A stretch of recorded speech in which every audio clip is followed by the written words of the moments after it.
تمہاری مقدس قربانیاں لوح عالم پر نقش فی الحجر بن کر دنیا والوں کو ہمیشہ درس اخوت دیتی رہیں گی۔ ہم سب بہت جلد ایک ہی مقام پر جمع ہونے والے ہیں، مگر میرا یہ امتحان کس قدر صبر آزما ہے کہ میں اپنے بھائیوں کو ذبح ہوتے دیکھ رہا ہوں۔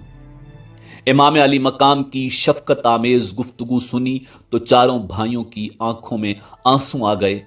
انہوں نے انتہائی رقت سے دربار حسین میں عرض کیا، یا امام، یہ آپ کا کرم ہے جو ہم غلاموں پر اس قدر شفقت فرما رہے ہیں۔ ہمارے حق غلامی کو اخوت کا نام دینا آپ کی بندہ پروری ہے، ورنہ ہم تو اب بھی آپ کو امام اور خود کو غلام ہی سمجھتے ہیں۔ آپ ابن رسول ہیں، شہزادہ بطول ہیں، جنت کے جوانوں کے سردار ہیں اور ہمارے تاجدار ہیں۔ ہمارے لیے یہ فخر ہی کیا کم ہے کہ آپ کے عزم پر فدا ہونے کے صلے میں قیامت کے دن آپ کے پرچم کے نیچے ہمیں جگہ نصیب ہوگی۔ یا امام، دشمن بار بار آواز دے رہا ہے، ہمیں اجازت دیجیے تاکہ ہم آپ پر نثار ہونے میں سبقت حاصل کر سکیں۔ آپ نے سب کی طرف حسرت بری نگاہوں سے دیکھا اور الوداع کہہ کر دعا کے لیے ہاتھ